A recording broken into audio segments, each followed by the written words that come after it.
चतुर्वदनो ब्रह्मा द्विबाहुरपरो हरिः अफाललोचनः शम्भुः भगवान् बादरायणः।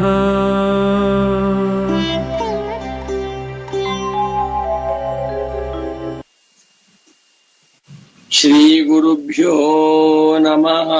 हरिः ओम्। वक्रतुण्ड महाकाय कोटिसूर्य समप्रभ निर्विघ्नं कुरु मे देव सर्वकार्येषु सर्वदा। श्रुतिस्मृतिपुराणानाम् आलयं करुणालयं नमामि भगवत्पादं शङ्करं लोकशङ्करम्। भारती करुणापात्रं भारती पदभूषणं भारती पदमारूढं भारती तीर्थमाश्रये। विद्या विनय संपन्नं वीतरागं विवेकिनं वन्दे वेदांत तत्त्वज्ञं विधुशेखर भारतीं। सदाहं संप्रदायज्ञं संयमीन्द्रं सदाश्रयं सद्गुरुं सच्चिदानन्दम् सदाचारं समाश्रये।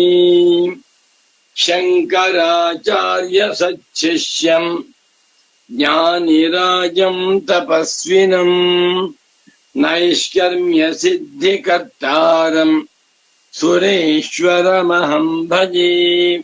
श्रीमच्छंकर भगवत् पूज्य पादमहासद्गुरुभ्यो नमः। श्री श्री सच्चिदानंदेन्द्र सरस्वती सद्गुरुपादुकाभ्यां नमः। श्री श्री सुरेश्वराचार्य सद्गुरुपादुकाभ्यां नमः। नमो नमः सद्गुरुपादुकाभ्यां। भगवद्भक्तರು सद्गुरु ಭಕ್ತರು ಶಂಕರ ಭಗವತ್ ಪೂಜ್ಯ ಪಾದಾಚಾರ್ಯರ ಹಾಗೂ ಸುರೇಶ್ವರಾಚಾರ್ಯರವರ ಪರಮ ಭಕ್ತರೂ ಆಗಿ ಶಾಂಕರಾದ್ವೈತ ವೇದಾಂತ ದರ್ಶನದ ರಹಸ್ಯ ವಿಚಾರಗಳನ್ನ ಶ್ರದ್ಧಾ ಭಕ್ತಿಯಿಂದ ತಿಳಿದುಕೊಳ್ಳುವ ಪ್ರಯತ್ನ ಮಾಡುತ್ತಿರುವಂತಹ ತತ್ವ ಜಿಜ್ಞಾಸು ಸಾಧಕರು ವೇದಾಂತಿಗಳು ಆಗಿರುವ ಆತ್ಮೀಯ ಪ್ರೇಮಾತ್ಮ ಸ್ವರೂಪಿಗಳಾದ ನಮ್ಮೆಲ್ಲರಿಗೂ ಇಂದಿನ ಸುಪ್ರಭಾತವನ್ನು ಹೇಳುತ್ತಾ, ಇಂದು ಕ್ರೋಧಿನಾಮ ಸಂವತ್ಸರದಲ್ಲಿ ಉತ್ತರಾಯಣ ಶಿಶಿರ ಋತು ಫಾಲ್ಗುಣ ಮಾಸ ಶುಕ್ಲ ಪಕ್ಷ ಷಷ್ಠಿ ತಿಥಿ ವಾರ ಬುಧವಾರ 2025ನೇ ಇಸ್ವಿಯಲ್ಲಿ ಮಾರ್ಚ್ ಮಾಹೆಯಲ್ಲಿ 5ನೇ ತಾರೀಖಿನ ಬುಧವಾರದ ಶುಭೋದಯವನ್ನು ಸುಪ್ರಭಾತವನ್ನು ತಮ್ಮೆಲ್ಲರಿಗೂ ತಿಳಿಸುತ್ತಾ ಇಂದಿನ ನೈಷ್ಕರ್ಮ್ಯ ಸಿದ್ಧಿ ಪ್ರವಚನ ಕಾರ್ಯಕ್ರಮಕ್ಕೆ ತಮ್ಮೆಲ್ಲರಿಗೂ ಹೃತ್ಪೂರ್ವಕವಾದ ಸುಸ್ವಾಗತ.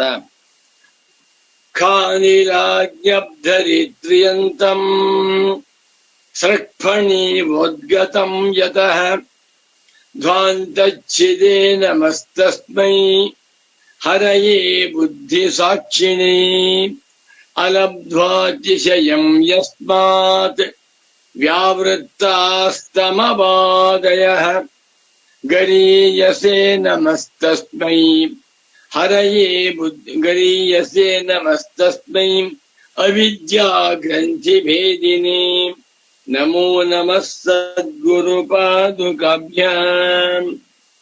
ನೈಷ್ಕರ್ಮ್ಯ ಸಿದ್ಧಿಯಲ್ಲಿ 2ನೇ ಅಧ್ಯಾಯ 62ನೇ ಶ್ಲೋಕ ಬಹಳ ಸೊಗಸಾಗಿದೆ. ನೈಷ್ಕರ್ಮ್ಯ ಸಿದ್ಧಿಯನ್ನ ಸರಿಯಾಗಿ ಯಾವ ಮುಮುಕ್ಷ ಸನ್ಯಾಸಿ ಸಾಧಕರು ಅಧ್ಯಯನ ಮಾಡಿ ಅರ್ಥವನ್ನ ತಿಳಿದುಕೊಂಡು ಮನನ ಮಾಡುತ್ತಾರೆಯೋ ಅವರಿಗೆ ನೈಷ್ಕರ್ಮ್ಯ ಸಿದ್ಧಿಂ ಪರಮಾಂ ಸನ್ಯಾಸೇನಾಧಿಗಚ್ಚತಿ, ಆತ್ಮಜ್ಞಾನ ಉಂಟಾಗುತ್ತದೆ.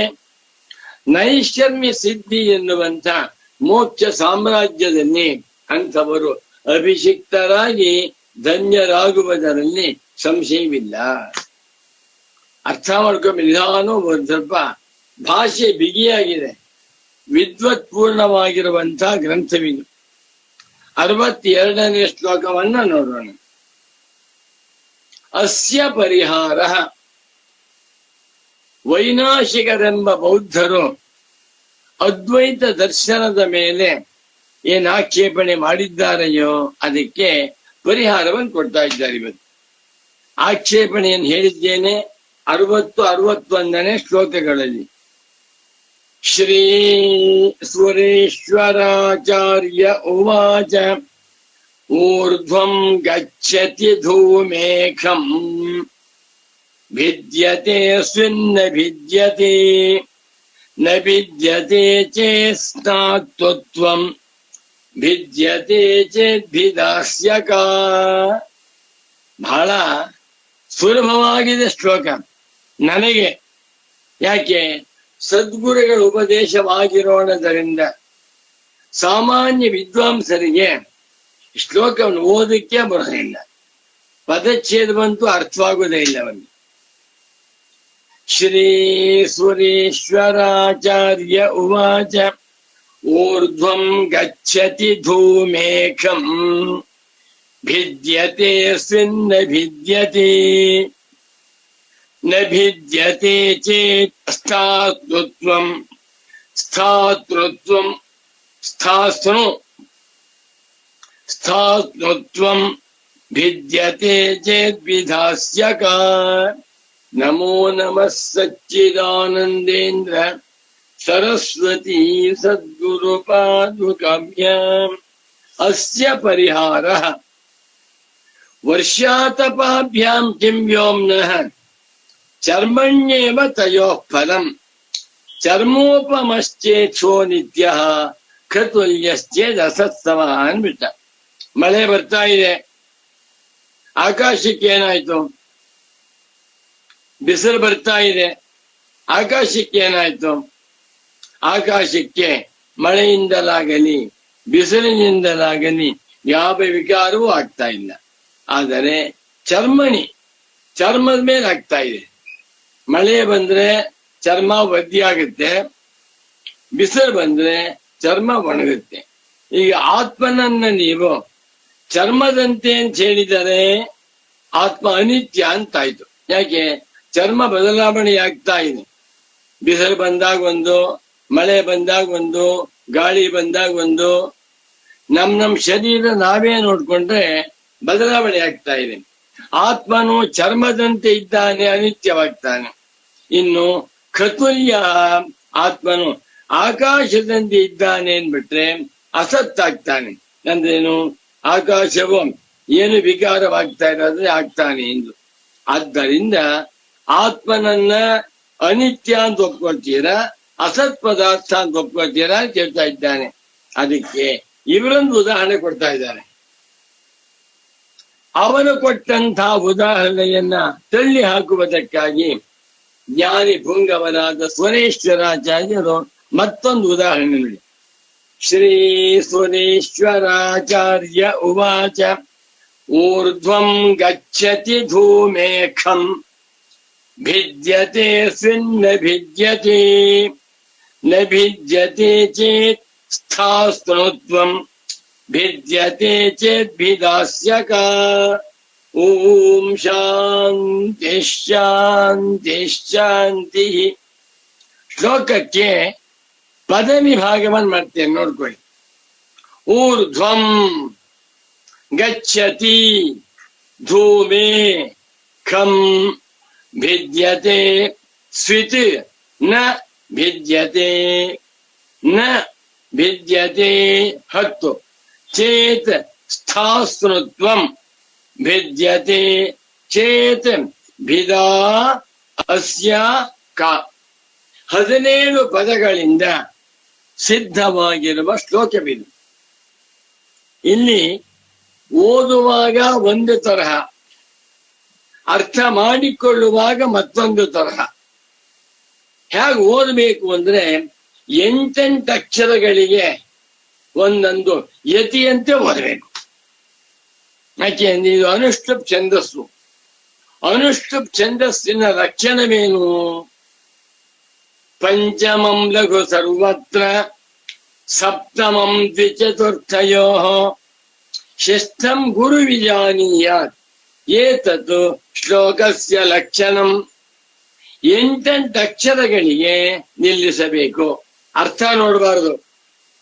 ಛಂದಶಾಸ್ತ್ರದ ಪ್ರಕಾರ ಅಕ್ಷರಗಳಿಗೆ, ಛಂದಸ್ಸಿಗೆ, ಯತಿಗೆ ಮರ್ಯಾದೆ ಕೊಡಬೇಕೆ ಹೊರತು ಅರ್ಥಕ್ಕೆ ಅಲ್ಲ. ಅಲಂಕಾರ ಶಾಸ್ತ್ರದ ಪ್ರಕಾರ ಅರ್ಥಕ್ಕೆ ಮಹತ್ವ, ವೇದಾಂತ ದರ್ಶನದ ಪ್ರಕಾರ ತಾತ್ಪರ್ಯಕ್ಕೆ ಮಹತ್ವ. ನೋಡಿ ಹೇಗೆ ಓದಬೇಕು ಅಂತ ಹೇಳ್ತೀನಿ. ಊರ್ಧ್ವಂ ಗಚ್ಚತಿ ಧೂಮೇಖಂ, ಅರ್ಥವೇ ಇಲ್ಲ, ಹಾಗೆ ಓದಬೇಕು. 8 ಅಕ್ಷರ. ಊರ್ಧ್ವಂ ಗಚ್ಚತಿ ಧೂಮೇಖಂ ಉದಾಗಿ ಭಿದ್ಯತೆ ಸ್ವಿನ್ನ ಭಿದ್ಯತೆ 8 ಅಕ್ಷರ. ನ ಭಿದ್ಯತೆ ಚೇತ್ ಅಸ್ಥಾಸ್ನುತ್ವಂ ಭಿದ್ಯತೆ ಚೇತ್ ಭಿದಾಸ್ಯ ಕಾ. ಸರಿ, ಈಗ ಅನ್ವಯ ಹೇಳ್ತೇನೆ ನೋಡ್ಕೊಳ್ಳಿ. ಅನ್ವಯದಲ್ಲಿಯೇ ಆ ಶ್ಲೋಕದ ತಾತ್ಪರ್ಯ ಅಡಕವಾಗಿದೆ. ಧೂಮೆ ಊರ್ಧ್ವಂ ಗಚ್ಚತಿ ಸತಿ. ಗಚ್ಚತಿ ಎನ್ನುವಂತ ಕ್ರಿಯಾಪದವಲ್ಲ, ಇದು ಧೂಮಃ ಪುಲ್ಲಿಂಗ. ಗಚ್ಚತಿ ಗಚ್ಚನ್ ವರ್ತಮಾನ ಕೃದಂತವೆಂಬ ಶತ್ರು ಪ್ರತ್ಯಯದ ಸಪ್ತಮಿ ಏಕವಚನ ರೂಪ. ನೋಡಿ, ಗಚ್ಚತಿ ಅಂದ್ಬಿಟ್ಟು ಹೋಗುತ್ತಾನೆ ಅಂತ ಅರ್ಥ ಮಾಡ್ತೇವೆ, ಕರೆಕ್ಟ್. ಇಲ್ಲ, ಹಾಗಲ್ಲ. ಗಚ್ಚತಿ ಸತಿ ಅಂತ ಅರ್ಥ ಮಾಡ್ಕೋಬೇಕು. ಧೂಮೆ ಊರ್ಧ್ವಂ ಗಚ್ಚತಿ ಸತಿ, ಇದಕ್ಕೆ ಹೆಸರು ಸತಿ ಸಪ್ತಮಿ ವಿಭಕ್ತಿ. ಖಂ ಭಿದ್ಯತೆ ಸ್ವಿತ್ ನ ಭಿದ್ಯತೆ. ಬಾ, ಪ್ರಶ್ನೆ ಆಗ್ತಾ ಇದ್ದಾರೆ. ನ ಭಿದ್ಯತೆ ಚೇತ್ ಧೂಮಸ್ಯ ಸ್ಥಾಸ್ನುತ್ವಂ ಭಿದ್ಯತೆ ಚೇತ್ ಅಸ್ಯ ಭಿದಾ ಕ. ಇನ್ನೊಮ್ಮೆ ಪದವಿ ಭಾಗವನ್ನು ಅನ್ವಯ ಹೇಳ್ತೇನೆ, ನೋಡ್ಕೊಳ್ಳಿ. ಚೆನ್ನಾಗಿದೆ. ಇಂತಹ ಶ್ಲೋಕ ಓದಬೇಕಂದ್ರೆ ಸುಮ್ಮನೆ ಕಥೆ ಕಾದಂಬರಿ ಓದ್ತಾ ಇದ್ರೆ ಬ್ರಹ್ಮಜ್ಞಾನವಾಗುವುದಿಲ್ಲ. ಗೌಡಪಾದಾಚಾರ್ಯರ, ಶಂಕರ ಭಗವತ್ ಪೂಜ್ಯ ಪಾದಾಚಾರ್ಯರ ಸಾಕ್ಷಾತ್ ಶಿಷ್ಯರಾದ ಸ್ವನೇಶ್ವರಾಚಾರ್ಯರ ಗ್ರಂಥ ಓದಬೇಕು, ಬುದ್ಧಿವಂತರಾಗಬೇಕು, ಮೇಧಾವಿಗಳಾಗಿ ಪ್ರಾಜ್ಞರಾಗಿ ಅವಿದ್ಯಾ ದೋಷದ ಮುಕ್ತರಾಗಬೇಕು. ಮತ್ತೊಮ್ಮೆ ಪದವಿ ಭಾಗವನ್ನು ಮಾಡ್ತೇನೆ. ಊರ್ಧ್ವಂ ಗಚ್ಚತಿ ಧೂಮೇ ಖಂ ಭಿದ್ಯತೆ ಸ್ವಿತ್ ನ ಭಿದ್ಯತೆ 8, ನ ಭಿದ್ಯತೆ 10 ಚೇತ್ ಸ್ಥಾಸ್ನುತ್ವಂ ಭಿದ್ಯತೆ ಚೇತ್ ಭಿದಾ ಅಸ್ಯ ಕ. 17 ಪದವಾಯ್ತು. ಅನ್ವಯ ನೋಡ್ಕೊ. ಧೂಮೆ ಸಪ್ತಮಿ ಏಕವಚನ. ಧೂಮೆ ಊರ್ಧ್ವಂ ಗಚ್ಚತಿ ಸತಿ. ಸತಿ ಅಂಡರ್ಸ್ಟುಡ್. ಖಂ ಭಿದ್ಯತೆ ವಾ ಸ್ವಿತ್ ನ ಭಿದ್ಯತೆ. ನ ಭಿದ್ಯತೆ ಚೇತ್ ಧೂಮಸ್ಯ ಸ್ಥಾಸ್ತೃತ್ವಂ ಭಿದ್ಯತೆ ಚೇತ್ ಅಸ್ಯ ಕಾ ಭಿದಾ ಭವತಿ. ಅರ್ಥ ಹೇಳ್ತೀನಿ. ಭೂಮಿ ಇದು ಹೊಗೆ, ಊರ್ಧ್ವಂ ಗಚ್ಚತಿ ಸತಿ, ಮೇಲಕ್ಕೆ ಹೋಗ್ತಾ ಇದೆ. ಹೋಮ ಮಾಡ್ತಾ ಇದ್ದೇವೆ, ರುದ್ರ ಹೋಮ, ಚಂಡಿಕಾ ಹೋಮ, ನವಗ್ರಹ ಹೋಮ, ಗಣಪತಿ ಹೋಮ ಮಾಡ್ತಾ ಇದ್ದೇವೆ. ಸೌದೆ ಸ್ವಲ್ಪ ಹಸಿಯಾಗಿದೆ, ಅದಕ್ಕೆ ಹಿಟ್ಟನ್ನು ಹೋಮ ಮಾಡಿ ಹಾಕ್ತಾ ಇದ್ದೇವೆ, ಅನ್ನ ಹಾಕ್ತಾ ಇದ್ದೇವೆ, ಪಾಯಸ ಹಾಕ್ತಾ ಇದ್ದೇವೆ. ಅವೆಲ್ಲವೂ ಕೂಡ ಶೀತ ದ್ರವ್ಯಗಳು. ಪಚನವಾಗ್ತಾ ಇದೆ, ತುಂಬಾ ಹೊಗೆ ಬರ್ತಾ ಇದೆ. ಹೊಗೆಯ ಸ್ವರೂಪವೇನು? ಮೇಲಕ್ಕೆ ಹೋಗುತ್ತೆ. ಬೆಂಕಿಯಾಗಲಿ ಹೊಗೆಯಾಗಲಿ ಮೇಲಕ್ಕೆ ಹೋಗುತ್ತೆ ಹೊರತು ಕೆಳಗಡೆ ಬರೋದಿಲ್ಲ. ಅದು ಪ್ರಕೃತಿ ನಿಯಮ. ಹೋಮ ಮಾಡುತ್ತಿರುವಾಗ ಧೂಮವು ಊರ್ಧ್ವಂ ಗಚ್ಚತಿ, ಮೇಲಕ್ಕೆ ಹೋಗ್ತಾ ಇದೆ. ಗಚ್ಚತಿ ಸತಿ, ಮೇಲಕ್ಕೆ ಹೋಗುತ್ತಿರುವಾಗ ಖಂ ಆಕಾಶವು ಭಿದ್ಯತೆ, ಭಿನ್ನವಾಗುತ್ತದೆಯ. ಹಾಗೆ ಮೇಲಕ್ಕೆ ಹೋಗ್ತಾ ಇದೆ, ಓಪನ್ ಸ್ಪೇಸ್, ಆಕಾಶ ಇದೆ. ಈ ಹೊಗೆಯಿಂದ ಆಕಾಶವು ಭಿದ್ಯತೆ, ಎರಡು ಹೋಳಾಯ್ತಾ, ಹೊಗೆ ಹೋಗ್ತಾ ಇದೆ. ಅದರಿಂದ ಆಕಾಶಕ್ಕೆ ಏನಾದ್ರು ಮಾಲಿನ್ಯ ಉಂಟಾಯ್ತಾ? ಆಕಾಶಕ್ಕೆ ಕೊಳೆಯಾಯ್ತಾ? ಆಕಾಶ ಹೋಳಾಯ್ತಾ? ಸ್ವಿತ್ ಅಥವಾ, ಸ್ವಿತ್ ಅನ್ನುವ ಮಾತಿಗೆ ಅಥವಾ ಅಂತ ಅರ್ಥ. ಪರಮ ಪೂಜ್ಯ ಸದ್ಗುರು ಪುಂಗವರಾದ ಸ್ವಾಮೀಜಿಯವರು ಈ ಸ್ವಿತ್ ಬಂದಾಗ ಒಂದು ಮಾತು ಹೇಳ್ತಾ ಇದ್ರು. ಮಗು, 6 ಶಬ್ದಗಳಿವೆ.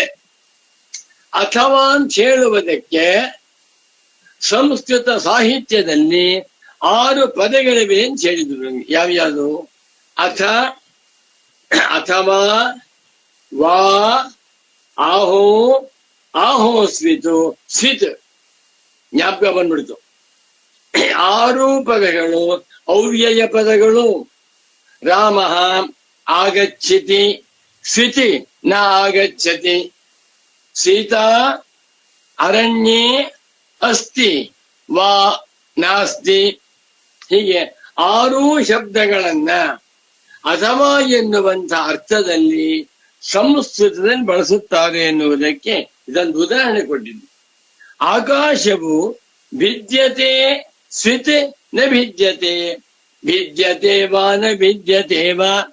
ಹೊಗೆ ಹೋಗ್ತಾ ಇದೆ, ಹೊಗೆ ಮೇಲಕ್ಕೆ ಹೋಗ್ತಾ ಇರುವುದರಿಂದ ಆಕಾಶ ಎರಡು ಹೋಳಾಯ್ತಾ, ಭಾಗವಾಯ್ತಾ? ಅಥವಾ ನಭಿದ್ಯತೆ, ಏನು ಆಕಾಶ ವಿಕಾರವೇ ಆಗಿಲ್ಲವಾ ಅಂತ ಕೇಳ್ತಾರೆ. ನಭಿದ್ಯತೆ ಚೇತೆ, ಆಕಾಶವು ಒಡೆದು ಹೋಗಿಲ್ಲ, ಆಕಾಶವು ಚೂರಾಗಲಿಲ್ಲ, ಆಕಾಶವು ಹೋಳಾಗಲಿಲ್ಲ ಅಂತ ಆದರೆ ಸ್ಥಾಸ್ತೃತ್ವಂ, ಈ ಹೊಗೆ ಇದ್ದ ಹಾಗೆ ಇದೆ. ಹೊಗೆಯು ಆಕಾಶದಲ್ಲಿ ಯಾವ ವಿಕಾರವನ್ನು ಉಂಟು ಮಾಡಲಿಲ್ಲ ಅಂತಾಗತ್ತೆ. ಭಿದ್ಯತೆ ಚೇತೆ, ಖಮ್ಮಂದ ಆಕಾಶ. ಅಮರಕೋ ಹೇಳ್ತಾನೆ, ಖಂ ಆಕಾಶ ಅಂತೆಲ್ಲ ಇದು ಪರ್ಯಾಯ ಪದಗಳು. ಆಕಾಶವು ಭಿದ್ಯತೆ ಚೇತ್, ಭಿನ್ನವಾಗುತ್ತದೆ ಅಂದ್ರೆ ಆ ಭೇದ ಯಾರಿಗೆ? ಆಕಾಶವು ಒಡೆದು ಹೋಗುತ್ತದೆ ಅಂತಂದ. ಒಡೆದು ಹೋಗುತ್ತದೆ ಅಂದ್ರೆ ಆ ಒಡೆದು ಹೋಗುವಂತ ಭೇದ ಯಾವುದಕ್ಕಾಗತ್ತೆ? ಆಕಾಶಕ್ಕಾಗತ್ತಾ ಅಥವಾ ವಾಯುವಿಗೆ? ನಮಗೆ ಗೊತ್ತಿರುವಂತೆ ಆಕಾಶದಲ್ಲಿ ಯಾವ ಬದಲಾವಣೆಯೂ ಆಗ್ತಾ ಇಲ್ಲ. ಯಾರಿಗೆ ಆಗ್ತಾ ಇದೆ ನೋಡಿ, ಚೆನ್ನಾಗಿದೆ. ಆ ಹೊಗೆಯು ಮೇಲಕ್ಕೆ ಹೋಗುತ್ತಿರುವಾಗ ಆಕಾಶವು ಭಿನ್ನವಾಗುತ್ತದೆಯೋ ಭಿನ್ನವಾಗುವುದಿಲ್ಲವೋ? ಭಿನ್ನವಾಗುವುದಿಲ್ಲ ಅಂತಂದ್ರೆ ಹೊಗೆ ಎನ್ನುವಂತಹದ್ದು ಇದ್ದ ಹಾಗೆ ಇದೆ, ಏನು ವ್ಯತ್ಯಾಸವಾಗಿಲ್ಲ ಅಂತಾಯ್ತು. ಭಿನ್ನವಾಗುತ್ತೆ, ಆಕಾಶ ಒಡೆದು ಹೋಗುತ್ತೆ ಅಂದ್ರೆ ಆ ಭೇದ ಯಾರಿಗೆ? ಆಕಾಶಕ್ಕಿದೆಯಾ? ಆಕಾಶವು ಎಲ್ಲ ಕಡೆಗಳಲ್ಲೂ ತುಂಬಿಕೊಂಡು ಹೊಗೆ ಒಳಗೊಂಡಿದೆ. ಇಲ್ಲಿ ಹೊಗೆ ಬರ್ತಾ ಇದೆಯೋ ಅಲ್ಲೂ ಆಕಾಶವಿದೆ. ಬೆಂಕಿ ಒಳಗೂ ಆಕಾಶವಿದೆ. ಏನಾಶ್ಚರ್ಯ! ಹಾಗೆ ಆತ್ಮನು ಸರ್ವವ್ಯಾಪಕನಾಗಿ ಬುದ್ಧಿಯನ್ನು ಪ್ರಕಾಶಗೊಳಿಸ್ತಾ ಇದ್ದಾನೆ. ಬುದ್ಧಿಯಿಂದ ಆತ್ಮನಿಗೆ ಪ್ರಮತತ್ವ ಬರ್ತಾ ಇದೆ. ಆ ಬುದ್ಧಿ ಎಲ್ಲಿದೆ? ಆತ್ಮನಲ್ಲೇ ಇದೆ. ಆಕಾಶದಲ್ಲೇ ಇರುವಂತಹ ಬೆಂಕಿಯಿಂದ ಹುಟ್ಟಿದಂತ ಆಕಾಶದಲ್ಲಿ ಇರುವಂತಹ ಹೊಗೆ ಆಕಾಶವನ್ನ ಏನು ಮಾಡಲಾರದು, ಆಕಾಶವನ್ನ ಹೋಳು ಮಾಡಲಾರದು. ಯಾಕೆ? ಆಕಾಶಕ್ಕೂ ಹೊಗೆಗೂ ಯಾವ ಯಾವ ಸಂಬಂಧವೂ ಇಲ್ಲ. ಹೊಗೆಗೂ ಬೆಂಕಿಗೂ ಕೂಡ ಮೂಲಭೂತವಾದದ್ದೇ ಆಕಾಶ. ಎಷ್ಟು ಸೂಕ್ಷ್ಮ ನೋಡಿ. ವನ್ಹಿಯಿಂದ ಬೆಂಕಿ, ಆಕಾಶಾದ್ ವಾಯು, ವಾಯೋರಗ್ನಿ, ಅಗ್ನೇರಾಪ. ಆದ್ದರಿಂದ ಆಕಾಶವು ಯಾವ ಯಾವ ವಿಕಾರಗಳನ್ನು ಅನುಭವಿಸುತ್ತಿಲ್ಲ ಅಂದ್ರು. ಇದು ಶ್ಲೋಕಾರ್ಥವಾಯ್ತು. ಇದಕ್ಕೆ ಪರಮ ಪೂಜ್ಯ ಸದ್ಗುರು ವರೇಣ್ಯರಾದ ಶ್ರೀ ಶ್ರೀ ಶ್ರೀ ಸಚ್ಚಿದಾನಂದೇಂದ್ರ ಸರಸ್ವತಿ ಸ್ವಾಮೀಜಿಯವರು ಸಂಸ್ಕೃತ ಭಾಷೆಯಲ್ಲಿ ಅತ್ಯಂತ ಸೊಗಸಾಗಿರುವ, ಅತ್ಯಂತ ಸುಂದರವಾಗಿರುವ, ವಿದ್ವತ್ವ ಪೂರ್ಣವಾಗಿರುವಂಥ ವ್ಯಾಖ್ಯಾನವನ್ನು ಬರೆದಿದ್ದಾರೆ. ಅದಕ್ಕೆ ಹೆಸರು ಕ್ಲೇಶಾಪಹಾರಿಣಿ ವ್ಯಾಖ್ಯಾ. ಏನು ಬ್ರಹ್ಮಾನಂದ! ನನಗೆ ಈ ವಾಕ್ಯವನ್ನೆಲ್ಲ ಓದುತ್ತಿರುವಾಗ ನನ್ನ ಪ್ರೀತಿಯ ಸದ್ಗುರು ಪುಂಗವರಾದ ಶ್ರೀ ಶ್ರೀ ಶ್ರೀ ಸಚ್ಚಿದಾನಂದೇಂದ್ರ ಸರಸ್ವತಿ ಸ್ವಾಮಿಗಳವರು ಕಣ್ಮುಂದೆ ನಿಂತ್ಕೊಂಡು ಈ ಪ್ರವಚನವನ್ನು ಕೇಳ್ತಾ ಸಂತೋಷದ ಮಗು, ತುಂಬಾ ಸಂತೋಷನಪ್ಪ, ನಾನು ಬರೆದಿರುವಂತಹ ಕ್ಲೇಶಾಪಹಾರಣಿ ವ್ಯಾಖ್ಯಾನವನ್ನ ನೀವು ಓದ್ತಾ ಇದೀಯಾ, ಪ್ರವಚನ ಮಾಡ್ತಾ ಇದೀಯಾ, ದೀರ್ಘಾಯುಷ್ಮಾನ್ ಭವ, ಆರೋಗ್ಯವಾನ್ ಭವ, ಬ್ರಹ್ಮಜ್ಞಾನ ನಿಷ್ಠೋ ಭವ ಅಂತ ಆಶೀರ್ವಾದ ಮಾಡ್ತಾರೆ. ಏಕೆಂದರೆ ಆ ಗ್ರಂಥವನ್ನ ಓದೋರೇ ಇಲ್ಲ. ಬಹಳ ಚೆನ್ನಾಗಿ ನಾವು ಅನುಭವಿಸೋಣ. ನೋಡಿ, ಶುರು ಮಾಡ್ತಾ ಇದ್ದೀನಿ ಈಗ. 62ನೇ ಶ್ಲೋಕ. ಶ್ರೀ ಸುರೇಶ್ವರಾಚಾರ್ಯ ಉವಾಚ ಊರ್ಧ್ವಂ ಗಚ್ಚತಿ ಧೂಮೇಕಂ ಭಿದ್ಯತೆ ಸ್ವಿನ್ನ ಭಿದ್ಯತೆ ನ ಭಿದ್ಯತೆ ಚೇತಸ್ಥಾಸ್ನುತ್ವಂ ಭಿದ್ಯತೆ ಚೇದ್ಭಿದಾಸ್ಯಕ. ಸ್ಥಾಸ್ನು ಇದು ತಿಷ್ಠತಿ ಸ್ಥಾಸ್ನು, ಸ್ಥಾಸ್ನೋ ಭಾವ ಸ್ಥಾಸ್ನುತ್ವಂ. ಈ ಮರ ಸ್ಥಾಸ್ನು ನಿಂತ್ಕೊಂಡೇ ಇರುತ್ತೆ, ಯಾವಾಗಲೂ ನಿಂತ್ಕೊಂಡೇ ಇರುತ್ತೆ. ಅದೇ ರೀತಿಯಲ್ಲಿ ಹೊಗೆ ಆಕಾಶದಲ್ಲಿ ಯಾವ ಪರಿಣಾಮವನ್ನು ಉಂಟು ಮಾಡಿಲ್ಲ ಅಂತಾದರೆ ಹಾಗೆ ಇದ್ದ ಹಾಗೆ ಇದೆ ಅಂತಾಗುತ್ತೆ. ಇದಕ್ಕೆ ಗುರುಗಳ ವ್ಯಾಖ್ಯಾನವನ್ನು ಓದ್ತೇನೆ. ಆಕ್ಷೇಪಂ ಪ್ರತಿಬಂಧ್ಯ ಪರಿಹರಿಷ್ಯನ್ನ. ಈ ಪೂರ್ವ ಪಕ್ಷಿ ಬೌದ್ಧರ ಆಕ್ಷೇಪಣವನ್ನ ಪರಿಹಾರ ಮಾಡುವುದಕ್ಕಾಗಿ ಹೇಳ್ತಾ ಇದ್ದಾರೆ. ಹಾಗೆ ಪ್ರತಿಬಂಧ್ಯ ನ್ಯಾಯದಿಂದ. ಪ್ರತಿಬಂಧ್ಯ ನ್ಯಾಯ ಅಂತಂದ್ರೆ ಅವನು ಒಂದು ಉದಾಹರಣೆ ಕೊಟ್ಟು ದೋಷಾರೋಪಣೆ ಮಾಡಿದ. ಆ ದೋಷ ಪರಿಹಾರ ಮಾಡುವುದಕ್ಕಾಗಿ ಇವರು ಒಂದು ಉದಾಹರಣೆ ಕೊಟ್ಟು ಅದನ್ನು ಕಟ್ಟಾಕ್ತಾ ಇದ್ದಾರೆ. ನೀನು ಹೇಳಿದಂತಹ ಮಾತು ತಪ್ಪು, ನಿನಗೆ ಅದ್ವೈತ ವೇದಾಂತ ಅರ್ಥವಾಗಿಲ್ಲ ಅಂತ ಹೇಳುವುದಕ್ಕೆ ಪ್ರತಿಬಂಧ ನ್ಯಾಯ ಅಂತ. ಪ್ರತಿಬಂಧ ನ್ಯಾಯದಿಂದ ಪರಿಹಾರವನ್ನು ಹೇಳ್ತಾ ಇದ್ದಾರೆ. ಊರ್ಧ್ವಮಿತಿ ಇದು 207ನೇ ಪುಟ, 207th ಪೇಜ್. ಎಷ್ಟು ಬರೆದಿದ್ದಾರೆ ಸ್ವಾಮಿ, ಏನ್ ಆಶ್ಚರ್ಯ! ನನ್ಗೆ ಪರಮಾಶ್ಚರ್ಯವಾಗ್ತಾ ಇದೆ. ಈ ಗ್ರಂಥವನ್ನ ಪರಮ ಪೂಜ್ಯ ಸದ್ಗುರು ಪುಂಗವರಾದ ಶ್ರೀ ಶ್ರೀ ಶ್ರೀ ಸಚ್ಚಿದಾನಂದೇಂದ್ರ ಸರಸ್ವತಿ ಸ್ವಾಮಿಗಳವರು ಅವರ 88ನೇ ವಯಸ್ಸಿನಲ್ಲಿ ಬರೆದಿದ್ದಾರೆ ಅಂದ್ರೆ ಇದೊಂದು ಅದ್ಭುತ ಪವಾಡ. ನಾನು ಜೊತೆಯಲ್ಲಿದ್ದೆ ಅವಾಗ. ನಾನು ಬಂದಾಗ ಪೂಜ್ಯ ಸದ್ಗುರುಗಳಿಗೆ 80 ವರ್ಷ. ಇದು 88ನೇ ವಯಸ್ಸಿನ ಬರೆದಂತ ಗ್ರಂಥ. ಅಷ್ಟೊತ್ತಿಗೆ ನನಗೆ ಈ ಸಂಸ್ಕೃತ, ವ್ಯಾಕರಣ, ವೇದಾಂತ, ತರ್ಕ ಎಲ್ಲವೂ ಪಾಠವಾಗಿ ಸ್ವಲ್ಪ ಅರ್ಥವಾಗ್ತಾ ಇತ್ತು. 88ನೇ ವಯಸ್ಸಿನ ಯುವಕರು ನೈಷ್ಕರ್ಮ್ಯ ಸಿದ್ಧಿ ಎನ್ನುವಂಥ ಗ್ರಂಥಕ್ಕೆ ಕ್ಲೇಶಾಪಹರಣಿ ಎನ್ನುವಂಥ ಅತ್ಯಂತ ಶ್ರೇಷ್ಠವಾದ ಅದ್ಭುತವಾದ ವ್ಯಾಖ್ಯಾನ ಬರೆದಿದ್ದಾರೆ ಅಂದ್ರೆ ಅದಕ್ಕೇನ್ ಗೊತ್ತೇ, ಅಂಥ ಮಹಾತ್ಮರ ಪಾದಪದ್ಮಗಳಿಗೆ ಭಕ್ತಿಪೂರ್ವಕವಾದ ಸಾಷ್ಟಾಂಗ ಪ್ರಣಾಮಗಳು, ಬೇರೆ ಮಾತೇ ಇಲ್ಲ. ನಮೋ ನಮಃ ಸಚ್ಚಿದಾನಂದೇಂದ್ರ ಸರಸ್ವತಿ ಪಾದುಕಾಭ್ಯಾಂ. ಭೂಮಿ ಊರ್ಧ್ವಂ ಗಚ್ಚತಿ ಸತಿ. ನೋಡಿ, ಗಚ್ಚತಿ ಎನ್ನುವಂಥ ಕ್ರಿಯಾಪದವಲ್ಲ, ಮತ್ತೇನು, ಇದು ಶತ್ರು ಪ್ರತ್ಯಯಾಂತವಾಗಿರುವ ರೂಪ. ಗಚ್ಚತೀತಿ ಗಚ್ಚನ್ ತಕಾರಾಂತಹ ಪುಲ್ಲಿಂಗ, ಗಚ್ಚತ್ ಶಬ್ದ, ಗಚ್ಚನ್ ಗಚ್ಚಂತೌ ಗಚ್ಚಂತಃ, ಗಚ್ಚಂತಂ ಗಚ್ಚಂತೌ ಗಚ್ಚತಃ, ಗಚ್ಚತ ಗಚ್ಚದ್ಭ್ಯಾಂ ಗಚ್ಚದ್ಭಿಃ, ಗಚ್ಚತೆ ಗಚ್ಚದ್ಭ್ಯಾಂ ಗಚ್ಚದ್ಭ್ಯಃ, ಗಚ್ಚತಃ ಗಚ್ಚದ್ಭ್ಯಾಂ ಗಚ್ಚದ್ಭ್ಯಃ, ಗಚ್ಚತಃ ಗಚ್ಚತೋಃ ಗಚ್ಚತಾಂ ಗಚ್ಚತಿ ಗಚ್ಚತೋಃ ಗಚ್ಚತ್ಸು. 24 ರೂಪ. ಇದು ಸಪ್ತಮಿ ವಿಭಕ್ತಿಯ ಏಕವಚನ ರೂಪ. ಭೂಮಿ ಊರ್ಧ್ವಂ ಗಚ್ಚತಿ ಸತಿ. ಬೆಂಕಿಯಿಂದ ಎದ್ದಂಥ ಹೊಗೆಯೋ, ಜೋರ ಹೊಗೆ ಬರ್ತಾ ಇದೆ, ಹೊಗೆ ಏನಾಗುತ್ತೆ, ಮೇಲಕ್ಕೆ ಹೋಗುತ್ತದೆ. 1 ಅಡಿ, 1.5, 2 ಅಡಿ, 3 ಅಡಿ, 10 ಅಡಿ ಮೇಲಕ್ಕೆ ಹೋಗುತ್ತೆ. ಹೀಗೆ ಹೋಮವು, ಧೂಮವು ಮೇಲಕ್ಕೆ ಹೋಗುತ್ತಿರುವಾಗ ಖಂ ಅಂದರೆ ಆಕಾಶಂ ನಪುಂಸಕಲಿಂಗ. ಆಕಾಶನೂ ಉಂಟು, ಆಕಾಶಮ್ಮೂ ಉಂಟು. ಪುಂಸ್ಯಾಕಾಶ ವಿಹಾಯಸಿ ಅಮರಕೋಶ.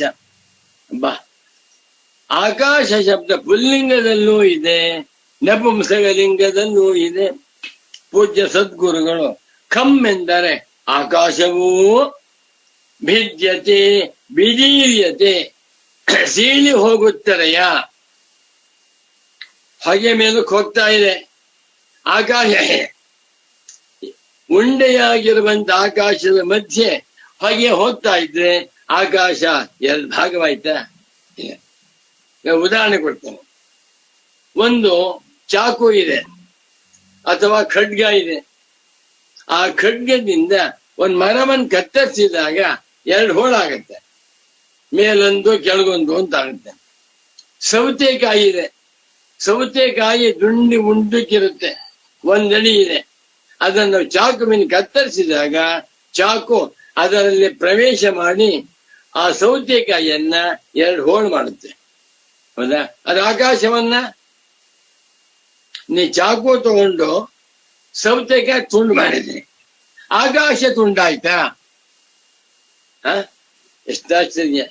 ಅಡಿಗೆ ಭಟ್ರು ಟೊಮೆಟೆ ಹಣ್ಣು, ಸೌತೆಕಾಯಿ, ಕುಂಬಳಕಾಯಿ, ಬದನೆಕಾಯಿ, ಹಸಿಮೆಣೆ ಎಲ್ಲವನ್ನು ಚೂರು ಮಾಡ್ತಾರೆ. ಒಂದು ಹಸಿಮೆಣಸಿಕಾಯಿಯನ್ನ 10 ಚೂರು ಮಾಡಿದ್ರು, ಆಕಾಶ ಚೂರು ಆಯ್ತಾ? ಇಲ್ಲ. ಯಾಕೆ? ಆಕಾಶದಲ್ಲೇ ಇದೆ ಸೌತೆಕಾಯಿ. ಆಕಾಶ ನಿರಂಶ ವಸ್ತು. ಧೂಮೆ ಊರ್ಧ್ವಂ ಗಚ್ಚತಿ ಸತಿ. ಎಷ್ಟು ಸುಲಭವಾಗಿ ಅರ್ಥ ಬರಿತಾ ಇದ್ದಾರೆ ನೋಡಿ. ನಾವು ಶ್ಲೋಕ ಓದಿದಾಗ ಅರ್ಥವಾಗುವುದಿಲ್ಲ, ನನಗೆ ಅರ್ಥವಾಗಿದೆ. ಊರ್ಧ್ವಂ ಗಚ್ಚತಿ ಧೂಮೇಖಂ ಭಿದ್ಯತೆ ಸನ್ನ ಭಿದ್ಯ ಅರ್ಥವಾಗ್ತಾ ಇಲ್ಲ. ಕ್ಲೇಶಾಪಹರಣಿ ಓದಿದಾಗ ನಮ್ಮ ಮನಸ್ಸಿನಲ್ಲಿದ್ದಂಥ ಕ್ಲೇಶವನ್ನ ಅಪಹರತಿ. ಅಪಹರ್ತುಂ ಶೀಲಂ ಯಸ್ಯಾಹ ಸಾ ಅಪಹಾರಿಣಿ ಕ್ಲೇಶಾಪಹಾರಿಣಿಯು. ನನಗೆ ತುಂಬಾ ಸಂತೋಷವಾಗ್ತಾ ಇದೆ. ಆಕಾಶವು ಭಿದ್ಯತೆ ಕಿಂ, ಭಿದ್ಯತೆ ಅಂತೇನು? ಬಿದೀರ್ಯತೆ ಹೋಳಾಗಿ 2 ಭಾಗವಾಗುತ್ತೆ. ವಾ ಅಥವಾ ಆಹೋಸ್ತಿತ ನ ಭಿದ್ಯತೆ. ನೋಡಿ, ಶ್ಲೋಕದಲ್ಲಿ ಸ್ವಿತ್ ಹಾಕಿದ್ದಾರೆ. ಊರ್ಧ್ವಂ ಗಚ್ಚತೆ ಧೂಮೇಕಂ ಭಿದ್ಯತೆ ಸ್ವಿತ್ ನ ಭಿದ್ಯತೆ. ಪೂಜ್ಯ ಸದ್ಗುರುಗಳು ಸಿತ್ ಅನ್ನುವ ಮಾತಿಗೆ ವಾ ಅಂತ ಹಾಕಿದ್ರು. ವಾ ಅಂತಂದೇನು? ಆಹೋ ಸ್ವಿತಿ. ಆಹೋ ಸ್ವಿತ್ ಅಂತೇನು? ಆಹೋ ಸ್ವಿತಿ. ಅದ್ಭುತವಾಗಿದೆ. ಭಿನ್ನವಾಗುತ್ತೋ ಇಲ್ವೋ ಪ್ರಶ್ನೆ. ನಭಿದ್ಯತೆ ಚೇತ್, ಆಕಾಶವು ಹೊಗೆಯಿಂದ ಹೋಳಾಗುತ್ತಿಲ್ಲ ಇದ್ದ ಹಾಗೆ. ಆಕಾಶವೇ ಹಾಗಿದ್ದ ಮೇಲೆ ಆತ್ಮನನ್ನ ಕೇಳಬೇಕೆ? ಅಷ್ಟವಾಗಿ ಮುಂದೆ ಹೇಳ್ತಾರೆ, ನ ಭಿದ್ಯತೆ ಚೇತೆ ಆಕಾಶ ನ ಭಿದ್ಯತೆ ಖಂ ನ ಭಿದ್ಯತೆ ನ ವಿದೀರ್ಯತೆ. ಎಷ್ಟೇ ಜೋರಾಗಿ ಹೊಗೆ ಬಂದರೂ ಕಣ್ಣೆಲ್ಲ ಕುಗ್ತಾ ಇದೆ, ಕಣ್ಗೆಲ್ಲ ನೋವಾಗ್ತಾ ಇದೆ. ಆದರೂ ಕೂಡ ಆಕಾಶವನ್ನ ಈ ಹೊಗೆಯು ಭಿನ್ನ ತುಂಡು ಮಾಡಲಾರದು. ನ ಭಿದ್ಯತೆ ಚೇತೆ, ಆಕಾಶವು ಹೋಳಾಗಿಲ್ಲ ಅಂತಾದರೆ ಸ್ಥಾಸ್ತೃತ್ವಂ ಸ್ಥಿತಿರೇವ ಸ್ಯಾತ್ ಧೂಮಸ್ಯ. ಆಗ ಹೊಗೆ ಇದ್ದ ಹಾಗೆ ಮೇಲಕ್ಕೆ ಹೋಗ್ತಾ ಇಲ್ಲ ಅಂತ ಆಯ್ತು. ಯಾಕೆ? ಏನು ವಿಕಾರವಾಗಿಲ್ವಲ್ಲ, ಹೊಗೆಯು ಅಲ್ಲೇ ಇದೆ. ಆಕಾಶದಿಂದ ಹುಟ್ಟಿ ಆಕಾಶದಲ್ಲಿಯೇ ಇದ್ದು ಆಕಾಶದಲ್ಲೇ ಲಯವಾಗ್ತಾ ಇದೆ. ಯಾವ್ದು? ಹೊಗೆ. ಆ ಹೊಗೆಯು ಮೇಲಕ್ಕೆ ಹೋಗ್ತಾ ಇಲ್ಲ ಅಂದ್ಬಿಟ್ಟು ಅದಕ್ಕೆ ಸ್ಥಾಸ್ತೃತ್ವಂ ಅಂದರೆ ಭದ್ರವಾಗಿ ಸ್ಥಿತಿರೇವ ಇದೆ ಅಂತಾಗತ್ತೆ. ಇತಿ ದೃಷ್ಟ ವಿರೋಧ. ಆಕಾಶವು ಹೋಗ್ತಾ ಇಲ್ವಾ ಮೇಲಕ್ಕೆ? ಹೋಗ್ತಾ ಇದೆ. ಆಕಾಶವನ್ನ ಸೀಳ್ ಮಾಡ್ತಾ ಇದೆಯಾ? ಇಲ್ಲ. ಆಕಾಶವನ್ನ ಸೀಳ್ ಮಾಡ್ತಾ ಇಲ್ಲ ಅಂದ್ರೆ ಧೂಮವು ಹೋಗ್ತಾ ಇಲ್ಲ ಅಂತ ಒಪ್ಪಬೇಕು. ಹೋಗ್ತಾ ಇಲ್ವಾ? ಹೋಗ್ತಾ ಇದೆ. ಹೋಗ್ತಾ ಇಲ್ಲ ಅನ್ನುವಂಥ ಮಾತು ದೃಷ್ಟ ವಿರೋಧ, ಅನುಭವಕ್ಕೆ ವಿರುದ್ಧವಾಗ್ತಾ. ಇದಕ್ಕೆ ಹೆಸರು ಪ್ರತಿಬಂಧ ನ್ಯಾಯ ಅಂತ. ಅಥ ಭಿದ್ಯತೆ ಅಥವಾ ಹಾಗಿಲ್ಲದೆ ಆಕಾಶವು ಎರಡು ಹೋಳಾಗ್ತಾ, ಹಾಗೆ ಮೇಲಕ್ಕೆ ಹೋಗ್ತಾ ಆಕಾಶವನ್ನ ಸೀಳ್ಕೊಂಡು ಹೋಗ್ತಾ ಇದೆ.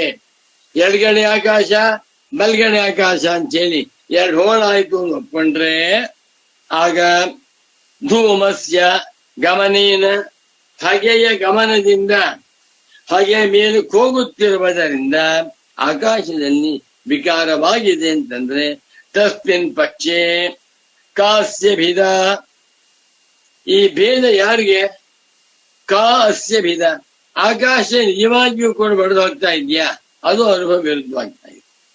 ಕೀದೃಶ ಅಸ್ಯ ವಿಭಾಗ ಇತಿ ವಕ್ತವ್ಯಂ. ಏನ್ ವಿಭಾಗವಾಗ್ತಾ ಇದೆ? ಆಕಾಶದಲ್ಲಿ ಹೊಗೆಯು ವಿಕಾರ ಉಂಟು ಮಾಡ್ತಾ ಇದೆ ಅಂದ್ರೆ ಎಂಥ ವಿಕಾರ?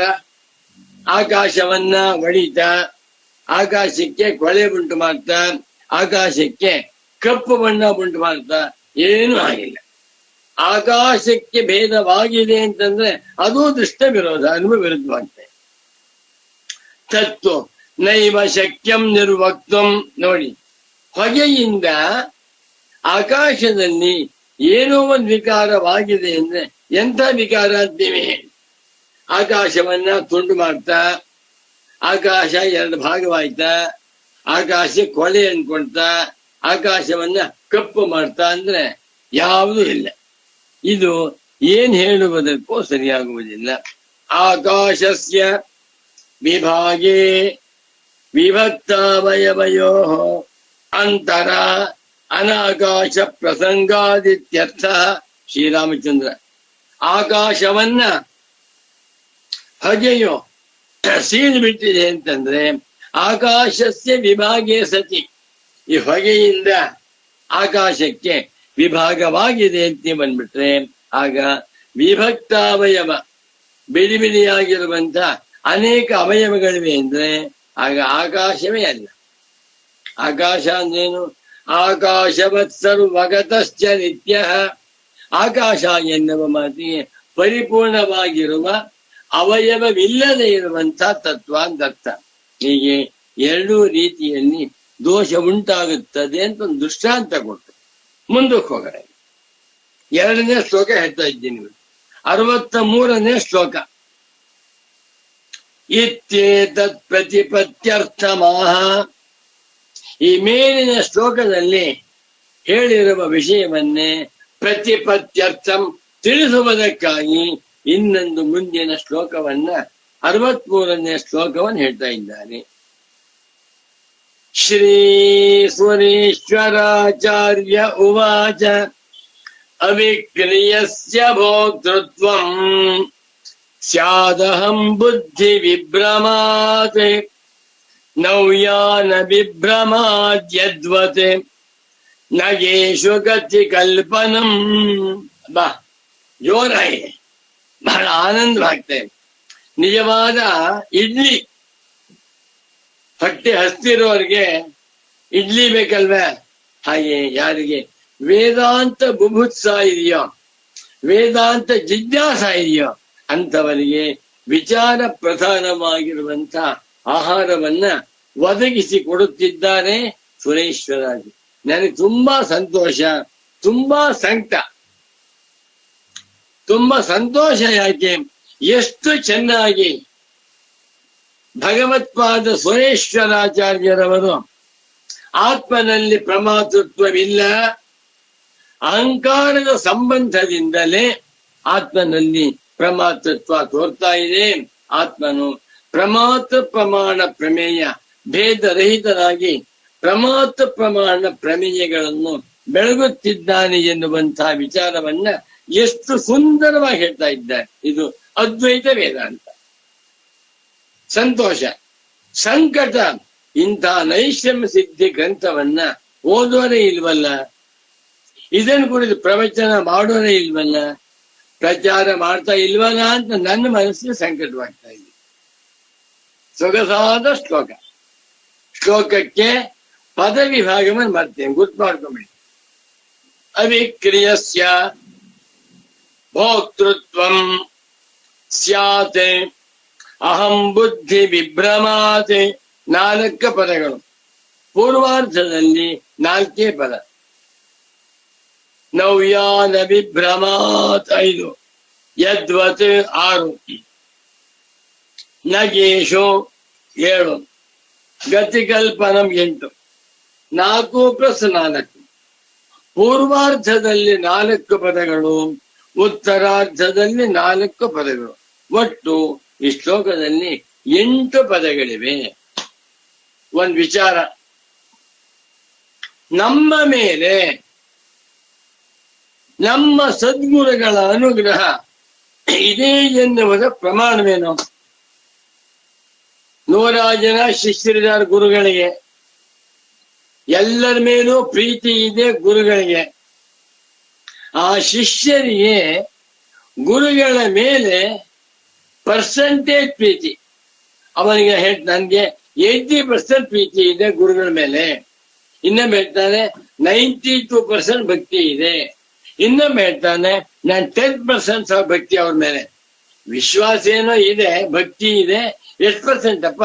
12%. ಇನ್ನೊಬ್ಬನಿಗೆ 100% ಇದೆ. ಇದನ್ನ ಶಿಷ್ಯರು ಹೇಗೆ ತಿಳ್ಕೊಳ್ಬೇಕು? ಸದ್ಗುರುಗಳ ಅನುಗ್ರಹ ನಮ್ಮ ಮೇಲೆ ಎಷ್ಟು % ಇದೆ ಎನ್ನುವುದನ್ನ ನಾವ್ ಹೇಗೆ ತಿಳ್ಕೊಳ್ಬೇಕಪ್ಪ ಅಂದ್ರೆ, ಇಂಥ ಶ್ಲೋಕಗಳನ್ನ ಓದುವಾಗ ಸುಲಭವಾಗಿ ಅರ್ಥವಾಗ್ಬಿಟ್ರೆ, ಯಾವ ಕಷ್ಟವೂ ಇಲ್ಲದೆ ಪ್ರಯಾಸವೂ ಅರ್ಥವಾಗ್ಬಿಟ್ರೆ ಗುರುಗಳ ಅನುಗ್ರಹವಿದೆ ಅಂತ ತಿಳ್ಕೊಳ್ಳಿ. ಶಾಂಕರ ಭಾಷ್ಯ ಗ್ರಂಥಗಳಲ್ಲಿಯೂ ಅತ್ಯಂತ ಬಿಗಿಯಾದ ವಾಕ್ಯಗಳಿವೆ, ಅರ್ಥವಾಗೋದಿಲ್ಲ. ಗುರುಗಳನ್ನ ಸ್ಮರಣೆ ಮಾಡ್ಕೊಂಬೇಡಿ. ನಮೋ ನಮಃ ಸಚ್ಚಿದಾನಂದೇಂದ್ರ ಸರಸ್ವತಿ ಸದ್ಗುರು ಪಾದುಕಾಭ್ಯಾಂ. ಓ ಹೇಳ್ಕೊಂಡ್ ಕೂಡ್ಲೆ ಅನುಗ್ರಹ ಬರುತ್ತೆ, ಅರ್ಥ ಆಗುತ್ತೆ. ನೋಡಿ, ಗುರುಗಳ ಭಕ್ತಿಯಲ್ಲಿ ಪಕ್ಷಪಾತವಿರಬಾರದು, ದ್ವೇಷ ಮಿಶ್ರಿತವಾಗಿರಬಾರದು. ಪ್ರೇಮದಿಂದ ಸದ್ಗುರು ಭಕ್ತಿ ಮಾಡುವಂತವರಿಗೆ ಸದ್ಗುರುಗಳ ಪ್ರೇಮಾನುಗ್ರಹ ಸಂಪೂರ್ಣ ಉಂಟಾಗುತ್ತೆ ಎನ್ನುವುದಕ್ಕೆ ಈ ದಡ್ಡ ಸುಬ್ರಾಯ ಶರ್ಮನೇ ಜ್ವಲಂತ ಉದಾಹರಣೆ. ಶ್ಲೋಕ ಓದ್ತೆ ನೋಡಿ. ಶ್ರೀ ಸುರೇಶ್ವರಾಚಾರ್ಯ ಉವಾಚ ಅವಿಕ್ರಿಯಸ್ಯ ಭೋಕ್ತೃತ್ವಂ ಸ್ಯಾದಹಂ ಬುದ್ಧಿ ವಿಭ್ರಮಾತ್ ನವ್ಯಾನ ವಿಭ್ರಮಾದ್ಯದ್ವತ್ ನಗೇಶು ಗತಿ ಕಲ್ಪನಂ. ಅರ್ಥ ಆಯ್ತು. ನಮೋ ನಮಃ ಸಚ್ಚಿದಾನಂದೇಂದ್ರ ಸರಸ್ವತಿ ಸದ್ಗುರು ಪಾದುಕಾಭ್ಯಾಂ. ಧೂಮ ಆಕಾಶದ ದೃಷ್ಟಾಂತವನ್ನ ಯಾಕೆ ಕೊಟ್ಟಿದ್ದಾರೆ ಅಂದ್ರೆ, ಧೂಮದಿಂದ ಹೇಗೆ ಆಕಾಶದಲ್ಲಿ ಯಾವ ವಿಕಾರವೂ ಉಂಟಾಗಿಲ್ಲವೋ ಅದೇ ರೀತಿಯಲ್ಲಿ ಬುದ್ಧಿ ಸಂಬಂಧದಿಂದ, ಅಹಂಕಾರ ಸಂಬಂಧದಿಂದ ಆತ್ಮನಲ್ಲಿ ಪ್ರಮಾತೃತ್ವ ತೋರ್ತಾ ಇದೆ. ಪ್ರಮಾತೃತ್ವ ತೋರುತ್ತಿರುವುದು ಆತ್ಮನ ಸ್ವರೂಪವಲ್ಲ, ಬುದ್ಧಿ ಅಪರಾಧ. ಉಪದೇಶ ಶಾಸ್ತ್ರಿಯಲ್ಲಿ ಒಂದು ಅಧ್ಯಾಯವಿದೆ, ಬುದ್ಧಿ ಅಪರಾಧಾಧ್ಯಾಯ ಅಂತ ಇದ್ಬಿಟ್ಟಿದೆ. ಬುದ್ಧಿ ಅಪರಾಧದಿಂದ ಎಲ್ಲವೂ ತೋರ್ತಾ ಇದೆ. ಆ ಬುದ್ಧಿ ನಾನಲ್ಲ ಎಂದು ಯಾವಾತ ತಿಳ್ಕೊಳ್ತಾನೋ ಅವನ ಜೀವನದಲ್ಲಿ ಯಾವ ಅಪರಾಧಗಳು ಇಲ್ಲ, ಯಾವ ಅನರ್ಥಗಳು ಉಂಟಾಗುವುದಿಲ್ಲ. ಮನಸ್ಸಿಗೆ ನೆಮ್ಮದಿ ಕೊಡುವಂತ ವಿಚಾರ. ಸಾಲ ಸೋಲ ರೋಗ ರುಜಿನ ಮಾನ ಅಪಮಾನ ಏಳು ಬೀಳು ಬೇಕಾದಷ್ಟಿರುತ್ತೆ. ಆದರೆ ಈ ಬುದ್ಧಿ ನಾನಲ್ಲ, ಬುದ್ಧಿಗೂ ಸಾಕ್ಷಿಯಾಗಿರುವ ಸಚ್ಚಿದಾನಂದ ಸ್ವರೂಪನಾದ ಆತ್ಮನೇ ನಾನು ಅರ್ಥವಾಗಿ ಬಿಟ್ಟರೆ ಅವನಿಗೆ ಸುಖ ದುಃಖಾದಿಗಳ ಸಂಬಂಧವಿಲ್ಲ. ಬಹಳ ಮುಖ್ಯವಾದದ್ದು. ಇದನ್ನು ಈಶಾವಾಸ್ಯೋಪನಿಷತ್ ಹೇಳ್ತಾ ಇದೆ. ಯಸ್ಮಿನ್ ಸರ್ವಾಣಿ ಭೂತಾನಿ ಆತ್ಮೈವ ಭೂದ್ವಿಜಾನತಃ ತತ್ರ ಕೋ ಮೋಹ ಕಶೋಕ ಏಕತ್ವಮನುಪಶ್ಯತಃ. ಶ್ರೀರಾಮಚಂದ್ರ. ಮತ್ತೊಮ್ಮೆ ಪದಚ್ಛೇದ ಮಾಡ್ತೇನೆ, ನೀವು ಸರಿಯಾಗಿ ಅರ್ಥ ಮಾಡ್ಕೊಳ್ಳಿ, ಕನ್ಫ್ಯೂಷನ್ ಮಾಡ್ಕೋಬೇಡಿ. ಅವಿಕ್ರಿಯಸ್ಯ ಆತ್ಮನಃ ಭೋಕ್ತೃತ್ವಂ ಸ್ಯಾತ್ ಅಹಂ ಬುದ್ಧಿ ವಿಭ್ರಮಾತ್ ನವ್ಯಾನ ವಿಭ್ರಮಾತ್ ಯದ್ವತ್ ನಗೇಶು ಗತಿ ಕಲ್ಪನಂ. 8 ಪದಗಳು ಅನ್ವಯ ಹೇಳ್ತೀನಿ. ಅವಿಕ್ರಿಯಸ್ಯ ಆತ್ಮನಃ ಅಹಂ ಬುದ್ಧಿ ವಿಭ್ರಮಾದೇವ ಭೋಕ್ತೃತ್ವಂ ಸ್ಯಾತ್ ನಗೇಶೋ ನವ್ಯಾನ ವಿಭ್ರಮಾತ್ ಯದ್ವತ್ ಗತಿ ಕಲ್ಪನಂ. ಇದನ್ನ ಗೀತಾ ಭಾಷೆದಲ್ಲೂ ಬರೆದಿದ್ದ ಶಂಕರರು, ಉಪದೇಶ ಶಾಸ್ತ್ರಿಯಲ್ಲೂ ಹೇಳಿದ್ದಾರೆ. ಹಿಂದೆ ಆನಂದ ಆನಂದ. ಒಂದು 50 ಜನ ಮಹಾತ್ಮರಾದ ಸನ್ಯಾಸಿಗಳು ಒಂದ್ ಕಡೆ ಕೂತ್ಕೊಂಡು, ಎಲ್ಲೋ ನದಿಯ ದಡ, ಸಮುದ್ರದ ತೀರ, ಯಾವುದೋ ಒಂದು ಮರದ ಬುಡದಲ್ಲಿ ಕೂತ್ಕೊಂಡು ಇಂಥ ವಿಚಾರವನ್ನು ಮಾಡ್ತಾ ಇದ್ರೆ ಅವರೆಲ್ಲರೂ ಬ್ರಹ್ಮಜ್ಞಾನಿಗಳಾಗಿರ್ತಾರೆ. ಅಲಕ್ ನಿರಂಜನ್ ಅಂತ 50 ಜನ ಸನ್ಯಾಸಿಗಳಿಂದ ಭಾರತ ರಾಷ್ಟ್ರ ಉದ್ಧಾರವಾಗ್ಬಿಡುತ್ತೆ. ಆ ಸನ್ಯಾಸ ಮನಸ್ಸನ್ನು ಮಾಡಬೇಕು, ಓದ್ಬೇಕು ಇಂಥ ಗ್ರಂಥಗಳನ್ನು. ಸನ್ಯಾಸ ಅತ್ಯಂತ ಉಚ್ಚತಮವಾದ ಆಶ್ರಮ, ಅತ್ಯಂತ ಪವಿತ್ರವಾದ ಆಶ್ರಮ, ಅತ್ಯಂತ ಮಂಗಳಕರವಾದ ಸ್ಥಾನ. ಅಂತಹ ಸನ್ಯಾಸ ಮಾಡಬೇಕಾದದ್ದು ಶಾಂಕರ ಭಾಷ್ಯ ಗ್ರಂಥಗಳು, ಗೌಡಪಾದೀಯ ಕಾರಿಕ ಮತ್ತು ನೈಷಧಿ. ಇಂಥ ಗ್ರಂಥ ಓದ್ತಾ ಇದ್ರೆ ಅವರಿಗೆ ಬ್ರಹ್ಮಾನಂದವಾಗಿ ಜ್ಞಾನಿಗಳಾಗ್ಬಿಡ್ತಾರೆ. ಅವಿಕ್ರಿಯಸ್ಯ ಆತ್ಮನಃ, ಇದು ವೇದಾಂತ ಸಿದ್ಧಾಂತ. ಯಾವ ವಿಕಾರಗಳು ಆತ್ಮನಿಗೆ ಇಲ್ಲ. ಚೆನ್ನಾಗಿದೆ. ವಿಕ್ರಿಯತೆ ಇತಿ ವಿಕ್ರಿಯ ನ ವಿಕ್ರಿಯ ಅವಿಕ್ರಿಯ ವಿಕ್ರಿಯ ಅಸ್ಯ ವಿದ್ಯತೆ ಇತಿ ವಿಕ್ರಿಯ ವಿಕ್ರಿಯ ಅಸ್ಯ ನ ವಿದ್ಯತೆ ಇತಿ ವಿಕ್ರಿಯ. ಆತ್ಮನು ಅವಿಕ್ರಿಯ ಸ್ವರೂಪ, ಆತ್ಮನು ಕೂಟಸ್ಥ ನಿತ್ಯ ಸ್ವರೂಪ. ಆತ್ಮನಲ್ಲಿ ಯಾವ ಯಾವ ಬದಲಾವಣೆ ಆಗ್ತಾ ಇಲ್ಲ. ಯಾರಂತೆ? ಆಕಾಶದಂತೆ. ಬೆಂಕಿ ಹತ್ತುಂಟು ಮನೆಗೆ, ಜ್ವರ ಉರಿತಾ ಇದೆ, ಆಕಾಶಕ್ಕೆ ಏನಾಯ್ತು? ಜ್ವರ ಮಳೆ ಬರ್ತಾ ಇದೆ, ಎಲ್ಲಾ ಕೆರೆ ಕಟ್ಟೆ ತುಂಬ ಹರಿತಾ ಇದೆ, ಆಕಾಶಕ್ಕೆ ಏನಾಯ್ತು? ಹೊಗೆ ಮೇಲಕ್ಕೆ ಹೋಗ್ತಾ ಇದೆ, ಆಕಾಶಕ್ಕೆ ಏನಾಯ್ತು? ಬಹಳ ಸೂಕ್ಷ್ಮ ಇದೆ. ಆಕಾಶವು ನಿರವಯವವಾದ್ದರಿಂದಲೂ ಪರಿಪೂರ್ಣವಾದ್ದರಿಂದಲೂ ಸರ್ವಗತವಾದ್ದರಿಂದಲೂ ಆಕಾಶದಲ್ಲಿ ಏನೂ ಆಗಿಲ್ಲ. ಹೌದಾ? ಆತ್ಮನಲ್ಲೂ ಹಾಗೆ. ಆತ್ಮ ಸ್ವತಃ ಅವಿಕ್ರಿಯ, ನಿತ್ಯ ಶುದ್ಧ, ನಿತ್ಯ ಬುದ್ಧ, ನಿತ್ಯ ಮುಕ್ತ ಸ್ವರೂಪ ಆತ್ಮ.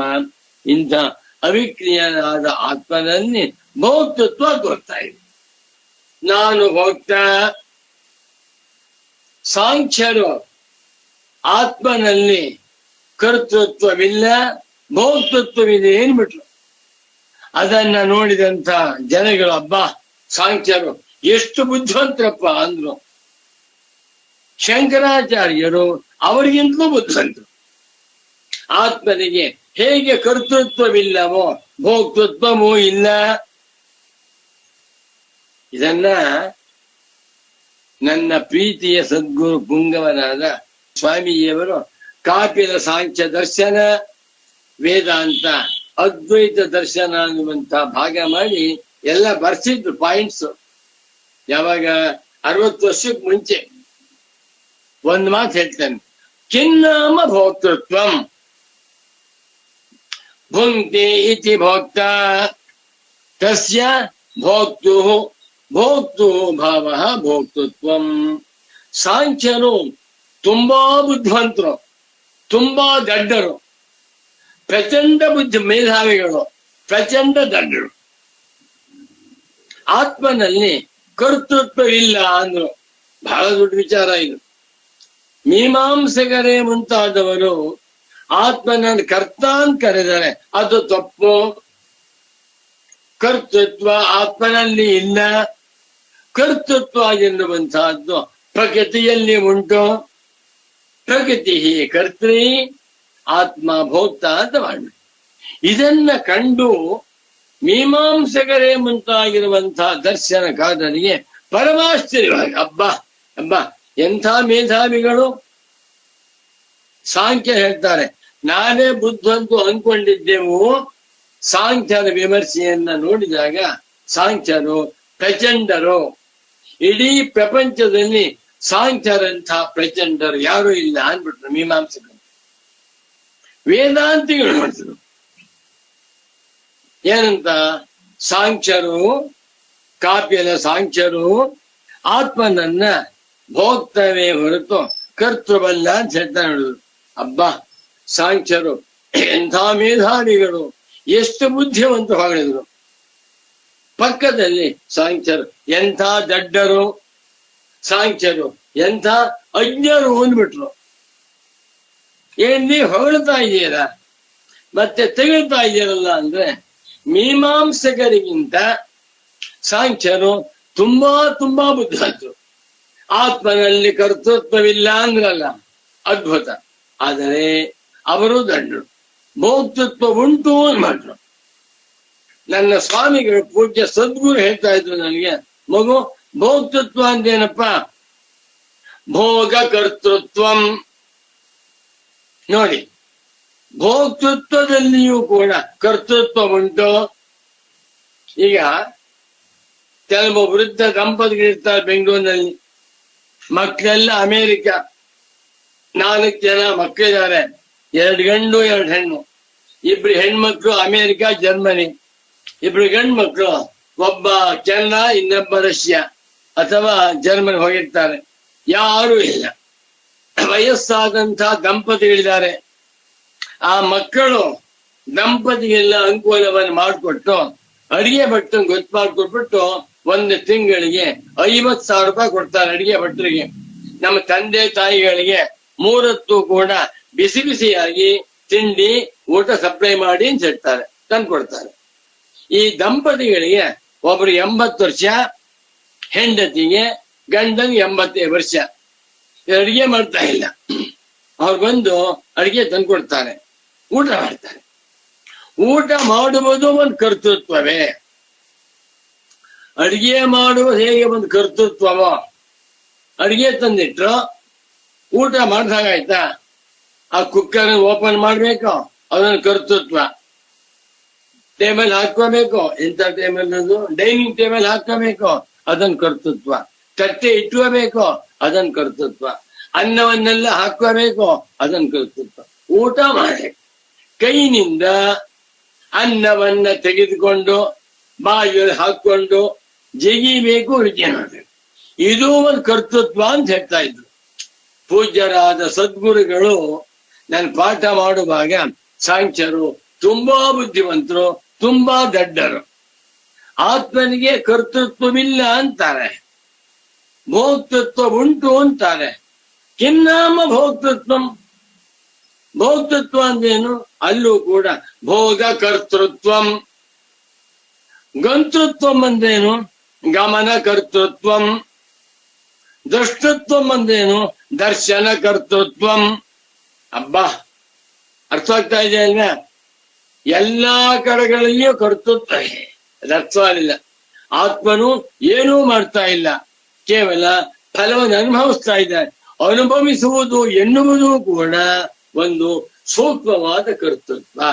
ಆದ್ದರಿಂದ ಸಾಂಖ್ಯರಿಗಿಂತ ವೇದಾಂತಿಗಳು ಮಹಾಮೇಧಾವಿಗಳು. ಅದ್ವೈತ ವೇದಾಂತ ದರ್ಶನವೇ ಪರಮಾರ್ಥ. ಅದ್ವೈತ ವೇದಾಂತ ದರ್ಶನವೇ ಇಡೀ ಜಗತ್ತಿನ ನಿಜವಾದ ತತ್ವ. ಈ ಪ್ರಪಂಚವೆಲ್ಲವೂ ಕೂಡ ಅದ್ವಿತೀಯವಾದ ಪರಬ್ರಹ್ಮ ಸ್ವರೂಪವಾಗಿದೆ ಎನ್ನುವುದೇ ಶ್ರುತಿ, ಯುಕ್ತಿ, ಅನುಭವಗಳಿಂದ ಸಿದ್ಧವಾಗಿರುವ ಪರಮ ಸಿದ್ಧಾಂತ ಅಂತ ಹೇಳ್ತಾ ಇದ್ರು. ಇದು ಹೇಳ್ತಾ ಇದ್ದಾರೆ ಈಗ. ಅವಿಕ್ರಿಯಸ್ಯ ಆತ್ಮನಃ, ಆತ್ಮನು ಸ್ವತಃ ಅವಿಕ್ರಿಯ, ಸಾಕ್ಷಿ ಚೇತ ಕೇವಲ ನಿರ್ಗುಣಶ್ಚ, ಯಾವ ವಿಕಾರಗಳಿಲ್ಲ ಆತ್ಮನಿಗೆ. ಇಂಥ ಆತ್ಮನಿಗೆ ಕಥಂ ಭೋಕ್ತೃತ್ವ? ಮೀಮಾಂಸಕರು ಸಾಂಖ್ಯರು ಹೇಳ್ತಾರೆ ಭೋಕ್ತೃತ್ವ ಉಂಟು ಅಂತಾರೆ. ದಡ್ರು, ಇಬ್ರು ದಡ್ರೆ. ಭೋಕ್ತೃತ್ವ ತೋರ್ತಾ ಇದೆಯಲ್ಲ ಅಂದ್ರೆ ಉತ್ತರ ಕೊಡ್ತಾ ಇದ್ದಾರೆ. ಅಹಂ ಬುದ್ಧಿ ವಿಭ್ರಮಾತೆ. ರಾಮಚಂದ್ರ, ಅಹಂ ಬುದ್ಧಿಯಿಂದ ಉಂಟಾಗಿರುವಂತಹ ಭ್ರಾಂತಿ. ಅಹಂ ಬುದ್ಧಿಯಿಂದ ಅಹಂಕಾರ, ಅಹಂಕಾರದ ಸಂಬಂಧದಿಂದ ಆತ್ಮನಲ್ಲಿ ಭೋಕ್ತೃತ್ವ ಅನ್ನುವಂತಹ ದೋಷ ತೋರ್ತಾ ಇದೆ. ಅಹಂಕಾರದ ಸಂಬಂಧ ಆತ್ಮನಿಗೆ ಇಲ್ಲವೇ ಇಲ್ಲ. ಇನ್ನೊಂದು ವಿಚಾರ ಇದು. ಮೀಮಾಂಸಕರು ಆತ್ಮನನ್ನ ಅಹಂ ಪ್ರತ್ಯಜ ಗಮ್ಯ, ಆತ್ಮನಿಗೆ ಅಹಂಕಾರದ ಸಂಬಂಧ ಸ್ವಭಾವತಃ ಇದೆ ಅಂತಾರೆ. ಆತ್ಮನಶ್ಚೇದಹಂ ಧರ್ಮ ಯಾಯಾನ್ ಮುಕ್ತಿ ಸುಷುಪ್ತಯೋ ಯತೋ ನಾನ್ವೇತಿ ತೇನಾಯಂ ಅನ್ಯದೀಯೋ ಭವೇದಹಂ. ಅಹಂಕಾರದ ಸಂಬಂಧ ಆತ್ಮನಿಗೆ ನಿಜವಾಗಿ ಇದ್ದು ಬಿಟ್ಟಿದ್ದರೆ ಗಾಢ ನಿದ್ದೆಯಲ್ಲಿಯೋ ಮೋಕ್ಷದಲ್ಲಿಯೂ ಕೂಡ ಅಹಂಕಾರದ ಸಂಬಂಧ ಆತ್ಮನಿಗೆ ಇರಬೇಕಾಗಿತ್ತು, ಇಲ್ಲ. ಮೋಕ್ಷ ಸ್ವರೂಪದಲ್ಲಿ ಮುಕ್ತನಾದ ಬ್ರಹ್ಮಜ್ಞಾನಿಗೆ ಅಹಂಕಾರದ ಅಂಟಿಲ್ಲ. ನಾಟಕ. ಅಹಂಕಾರ ಬಂತು, ಬಂದಂತೆ. ಅಹಂಕಾರ ಇದೆ, ಇದೆಯಂತೆ, ಹೋಯ್ತು ಹೋದಂತೆ. ಈಗ ಅರ್ಥ ಮಾಡಿಕೊಂಡವನೇ ಬ್ರಹ್ಮಜ್ಞಾನಿ. ಆದ್ದರಿಂದ ಅಹಂ ಬುದ್ಧಿ ವಿಭ್ರಮಾತಿ, ಅಹಂಕಾರದೆಂಬ ಬುದ್ಧಿಯಿಂದ ಉಂಟಾದಂತಹ ವಿಭ್ರಮದಿಂದ ಆತ್ಮನಲ್ಲಿ ಭೋಕ್ತೃತ್ವ ತೋರ್ತಾ ಇದೆ. ಒಂದ್ ಒಳ್ಳೆ ಉದಾಹರಣೆ ಕೊಡ್ತಾ ನೋಡಿ. ಅವನೊಂದು ಉದಾಹರಣೆ ಕೊಟ್ಟ, ಇವರು ಎರಡು ಉದಾಹರಣೆ ಕೊಡ್ತಾನೆ. ನೌಯಾನ ವಿಭ್ರಮಾದ್ಯದ್ವತ್ ನಗೇಶು ಗತಿ ಕಲ್ಪನಂ ನಗೇಶು ನಗಾಹ ವೃಕ್ಷಾಹ ನಗಾಹ ಪರ್ವತಾಹ. ಇದನ್ನೆಲ್ಲ ನನ್ನ ಪ್ರೀತಿಯ ಸದ್ಯ ಸೊಗವಾಗಿ ಹೇಳಿದ್ದಾನೆ ನಂಗೆ. ಗಚ್ಚಂತಿ ಚಿಗಾಹ, ಹಸುವಿಗೆ ಹೆಸರು ಗೌಹು. ಯಾಕೆ? ಗಚ್ಚತೀತಿ ಗೌಹು. ಒಂದು ಹಸುವನ್ನ ಓಪನ್ ಫೀಲ್ಡ್ ನ ಬಿಟ್ಬಿಡೆ, ಬೆಳಿಗ್ಗೆ 9 ಗಂಟೆ ಬಿಟ್ಬಿಟ್ರೆ ಸಾಯಂಕಾಲದವರೆಗೂ ಕೂಡ ಎಲ್ಲೆಲ್ಲ ಓಡಾಡ್ಕೊಂಡು ಹುಲ್ ತಿನ್ಕೊಂಡಿರುತ್ತೆ. ಅದಕ್ಕೆ ಗೌಹು ಅಂತ ಹೆಸರು. ಯಾಕೆ? ಗಚ್ಚತಿ ಇತಿ, ಒಂದು ಸ್ಥಳ ಬಂದ್ಬಿಟ್ಟು ಮತ್ತೊಂದು ಸ್ಥಳಕ್ಕೆ ಹೋಗುವುದರಿಂದ ಅದಕ್ಕೆ ಗೌಹು ಅಂತಾಯ್ತು. ನಗಚ್ಚಂತಿ ಇತಿ ನಗಾಹ, ನಗಚ್ಚಂತಿ ಒಂದು ಜಾಗ ಬಂದ್ಬಿಟ್ಟು ಇನ್ನೊಂದು ಜಾಗಕ್ಕೆ ಹೋಗದೆ ಇರುವಂತಹ ವಸ್ತುಗಳು. ಯಾವುದು? ಒಂದು ಬೆಟ್ಟ, ಇನ್ನೊಂದು ಮರ.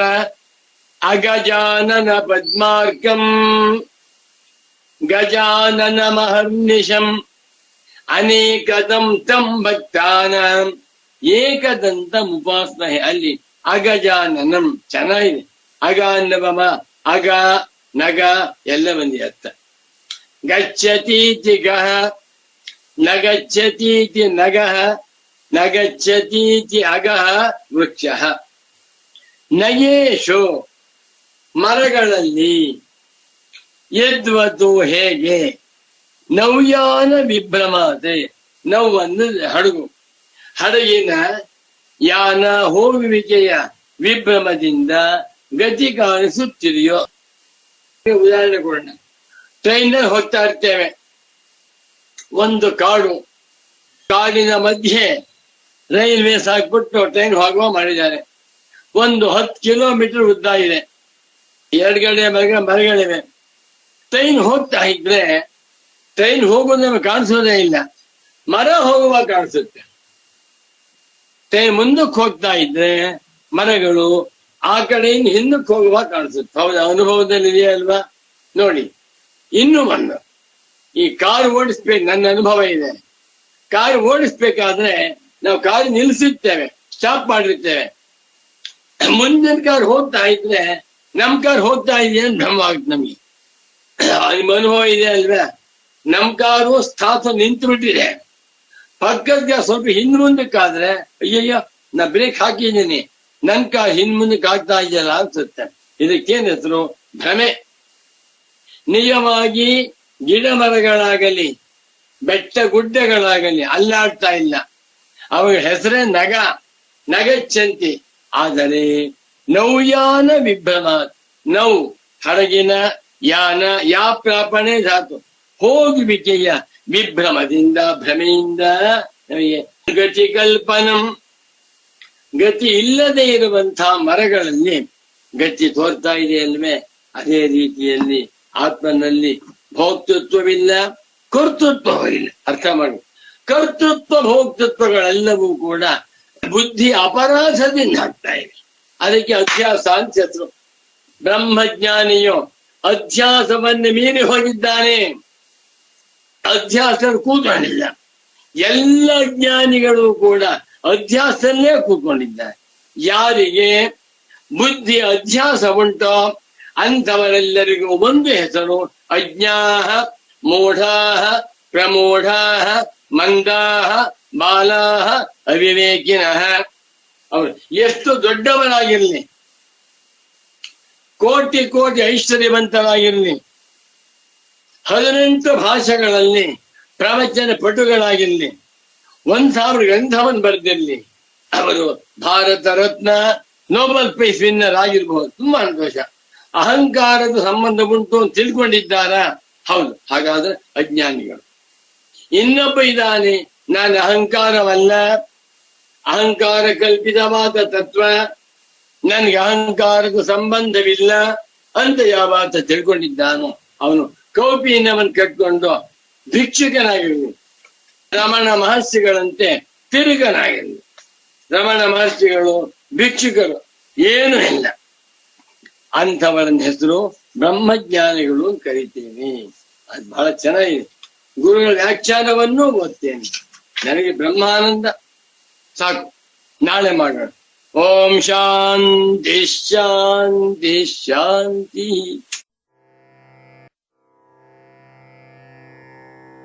ಭಗವದ್ಗೀತೆಯಲ್ಲಿ ಅರ್ಜುನನೇ ಜಿಜ್ಞಾಸು, ಮುಮುಕ್ಷು, ಶ್ರೀಕೃಷ್ಣನೇ ಆಚಾರ್ಯ, ಜಗದ್ಗುರು. ಆದರೆ ಕೃಷ್ಣನು ಮಾತ್ರ ಕೇವಲ ಸಾರಥಿಯಂತೆ ನಟಿಸಿ ಅರ್ಜುನನ ಶೋಕ ಮೋಹ ಎಂಬ ರೋಗವನ್ನು ಗುರುತಿಸಿ ವಾಸಿ ಮಾಡಿದ ಭವರೋಗ ವೈದ್ಯ. 2ನೇ ಅಧ್ಯಾಯದಲ್ಲಿ ಅರ್ಜುನನು ಶ್ರೀಕೃಷ್ಣನನ್ನು ಹೀಗೆ ಬೇಡಿಕೊಂಡಿದ್ದಾನೆ: ಕಾರ್ಪಣ್ಯ ದೋಷೋಪಹತ ಸ್ವಭಾವ ಪೃಚ್ಛಾಮಿ ತ್ವಾಂ ಧರ್ಮ ಸಮ್ಮೂಢಚೇತಾಃ ಯಚ್ಛ್ರೇಯಃ ಸ್ಯಾನ್ನಿಶ್ಚಿತಂ ಬ್ರೂಹಿ ತನ್ಮೇ ಶಿಷ್ಯಸ್ತೇಹಂ ಶಾಧಿಮಾಂ ತ್ವಾಂ ಪ್ರಪನ್ನಂ. ಅದಕ್ಕೆ ಶ್ರೀಕೃಷ್ಣನು ಇದೇ ಅಧ್ಯಾಯದಲ್ಲಿ ಯಾ ನಿಶಾ ಸರ್ವಭೂತಾನಾಂ ತಸ್ಯಾಂ ಜಾಗರ್ತಿ ಸಂಯಮೇ ಯಸ್ಯಾಂ ಜಾಗೃತಿ ಭೂತಾನಿ ಸಾ ನಿಶಾ ಪಶ್ಯತೋ ಮುನೇಃ ಎಂದು ಗಹನವಾಗಿ ತಿಳಿಸಿದ್ದಾನೆ. ಅಂದರೆ ಯಾರು ತತ್ವದ ಬಗ್ಗೆ ನಿರಾಸಕ್ತರೋ ಜ್ಞಾನಿಗಳು ಅದರ ಬಗ್ಗೆ ಸದಾ ಜಾಗೃತರಾಗಿರುವರು. ಆದರೆ ಯಾರು ಕೇವಲ ಪ್ರಾಪಂಚಿಕ ವಿಷಯಗಳ ಬಗ್ಗೆ ಆಸಕ್ತರೋ ಜ್ಞಾನಿಗಳು ಇದರ ಬಗ್ಗೆ ಅನಾಸಕ್ತರಾಗಿರುವರು ಎಂದರ್ಥ. ಶಂಕರರಾದರೋ ತಸ್ಮಾತ್ ಗೀತಾಶಾಸ್ತ್ರೆ ಕೇವಲಾದೇವ ತತ್ವಜ್ಞಾನಾತ್ ಮೋಕ್ಷಪ್ರಾಪ್ತಿ ನ ಕರ್ಮ ಸಮುಚಿತಾತ್ ಇತಿ ನಿಶ್ಚಿತೋರ್ಥಃ ಎಂದು ನಹಿ ಆತ್ಮಸ್ವರೂಪಾಧಿಗಮೇ ಸತಿ ಪುನಃ ಪ್ರಮಾಣ ಪ್ರಮೇಯ ವ್ಯವಹಾರ ಸಂಭವತಿ ಪ್ರಮಾತೃತ್ವಂ ಹಿ ಆತ್ಮನೋ ನಿವರ್ತಿಯತಿ ಅಂತ್ಯಂ ಪ್ರಮಾಣಂ ಎಂದು ಕರ್ತೃತ್ವ ಬುದ್ಧಿಯನ್ನೇ ಬಾಧ ಮಾಡಿದ್ದಾರೆ. ಅದ್ವೈತ ತತ್ವ ಅಭಯ ಸ್ವರೂಪ. ವಿಚಾರ ಮಾರ್ಗ 1ರಿಂದ ಮಾತ್ರ ಭಯ ನಿವೃತ್ತಿ. ಕೇಳೋಣ. ದಯಮಾಡೋ ದೇವ ದಯಮಾಡೋ.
ದಯಮಾಡೋ ದೇವ ನಿನ್ನಯ ಪ್ರೇಮ ಸಾರವ, ದಯಮಾಡೋ ದೇವ ನಿನ್ನಯ ಪ್ರೇಮ ಸಾರವ.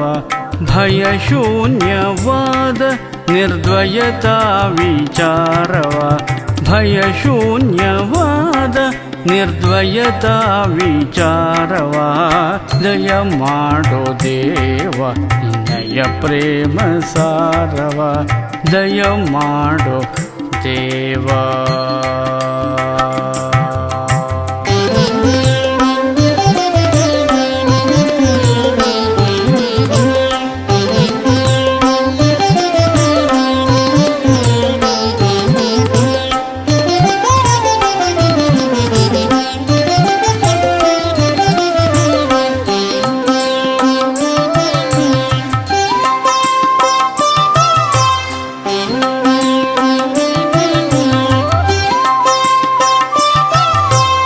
ಎಚ್ಚರಿದ್ದು ಕಂಬುವದ ಚರಿಯಿದೆ ಎಂಬುವ, ಎಚ್ಚರಿದ್ದು ಕಂಬುವದ ಚರಿಯಿದೆ ಎಂಬುವ ಹುಚ್ಚ ಬಿಡಿಸಿ ಕೊಂಬುವ ಹೆಚ್ಚಿನರಿವನೇ ಭವ. ಹುಚ್ಚ ಬಿಡಿಸಿ ಕೊಂಬುವ ಹೆಚ್ಚಿನರಿವನೇ ಭವ. ದಯಮಾಡೋ ದೇವ ನಿನ್ನಯ ಪ್ರೇಮ ಸಾರವ, ದಯಮಾಡೋ ದೇವ.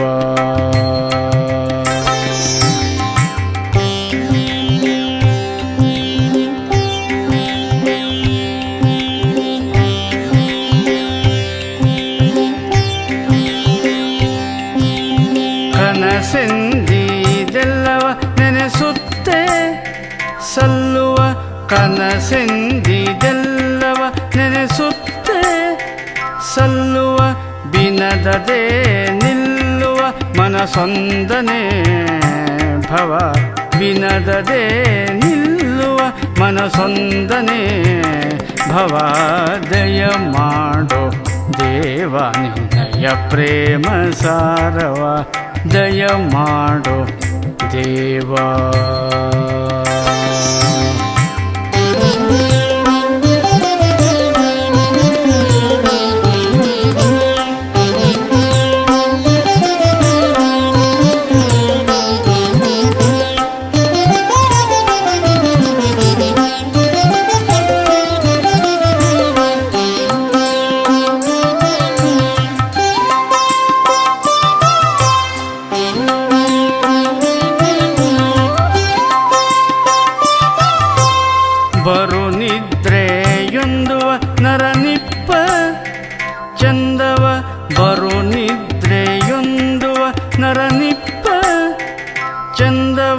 ಮರಹಿಲ್ಲದೈದಿ ಶಂಕರನಾಗುವಂದವ ಮರಹಿಲ್ಲದೈದಿ ಶಂಕರನಾಗುವಂದವ ದಯ ಮಾಡು ದೇವ ನಿನ್ನಯ ಪ್ರೇಮ ಸಾರವ ದಯ ಮಾಡೋ ದೇವ ನಿನ್ನಯ ಪ್ರೇಮ ಸಾರವ ಭಯ ಶೂನ್ಯವಾದ ನಿರ್ದ್ವಯತಾ ವಿಚಾರವ ಭಯ ಶೂನ್ಯವಾದ ನಿರ್ದ್ವಯತಾ ವಿಚಾರವ ದಯ ಮಾಡೋ ದೇವ ನಿನ್ನಯ ಪ್ರೇಮ ಸಾರವ ದಯ ಮಾಡೋ ದೇವ.